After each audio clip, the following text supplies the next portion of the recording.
చేయండి. ఎస్సీ అయితే ఎస్సీ దగ్గర, ఎస్టీ అయితే ఎస్టీ దగ్గర, బీసీ అయితే బీసీ దగ్గర, మైనార్టీ అయితే మైనార్టీ దగ్గర టిక్ చేయండి. ఎస్సీ, ఎస్టీ, బీసీ, మైనార్టీ కాని వారు ఇతరుల దగ్గర టిక్ చేయండి. ఇక్కడ వారి పుట్టిన తేదీ, పుట్టిన నెల, సంవత్సరం వరుసగా ఇవ్వండి. 12 అంకెల ఆధార్ కార్డ్ నెంబర్ ఇందులో ఫిల్ చేయండి. ఇక్కడ రేషన్ కార్డ్ నెంబర్ రాయండి. ఇక్కడ మీ మొబైల్ నెంబర్ రాయండి. వృత్తి దగ్గర మీరు చేసే వృత్తిని రాయండి. ఇక్కడ మీ కుటుంబ సభ్యుల పేర్లు, వారి వివరాలు తెలపాలి. ఇక్కడ పేరు, కొడుకు అయితే కొడుకని, కూతురు అయితే కూతురని నింపండి. వారు స్త్రీ అయితే స్త్రీ అని, మగవారైతే పురుషుడని. ఇక్కడ వారి పుట్టిన తేదీ, పుట్టిన నెల, సంవత్సరం వరుసగా ఇవ్వండి. ఇక్కడ వారి ఆధార్ కార్డ్ నెంబర్ రాయండి. ఇలా మీ ఇంట్లో ఎంతమంది ఉంటే అంతమంది పేర్లు రాయండి. ఇక్కడ ఇక రెండో పేజీలో ఏం రాయాలో చూద్దాం. 10వ నెంబర్ దగ్గర మీ చిరునామా రాయండి. ఆధార్ కార్డులో ఉన్నట్లు మీ ఇంటి నెంబర్ ఇక్కడ రాయండి. మీ గ్రామం లేదా మున్సిపాలిటీ ఇక్కడ రాయండి. ఇక్కడ మీ వార్డ్ నెంబర్ రాయండి. ఇక్కడ మీ మండలం పేరు, తర్వాత మీ జిల్లా పేరు ఇక్కడ రాయండి. ఇప్పుడు అభయస్థ శిక్షా కాలం అంటే ఎన్ని రోజులు, ఎంత కాలం అనేది ఇక్కడ రాయండి. తరువాత గృహజ్యోతి పథకం.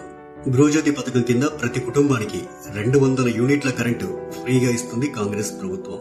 ప్రతి నెల దాదాపు మీరు ఎన్ని యూనిట్ల కరెంటు వాడతారో ఆ వివరాలు ఇక్కడ ఇవ్వాల్సి ఉంటుంది.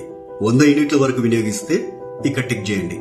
100 నుండి 200 యూనిట్ల వరకు వినియోగిస్తే ఇక్కడ టిక్ మార్క్ చేయండి. 200 యూనిట్ల కంటే ఎక్కువగా ఉపయోగిస్తే ఇక్కడ టిక్ చేయండి. మీ మీటర్ నెంబర్ను ఇందులో రాయండి. ఒకవేళ ఉద్యమకారులైతే, మీరు తెలంగాణ ఉద్యమంలో పాల్గొన్నట్లయితే అవును అని ఉంది కదా, ఈ బాక్స్ దగ్గర టిక్ మార్క్ పెట్టండి. ఒకవేళ పాల్గొనకపోతే కాదు అనే బాక్స్ దగ్గర టిక్ మార్క్ పెట్టండి. అవును దగ్గర టిక్ మార్క్ పెట్టినట్లయితే కొన్ని వివరాలు రాయాల్సి ఉంటుంది.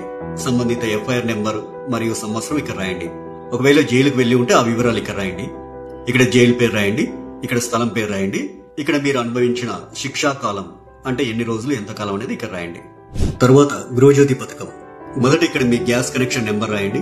ఇక్కడేమో మీకు గ్యాస్ సరఫరా చేస్తున్న కంపెనీ పేరు రాయండి.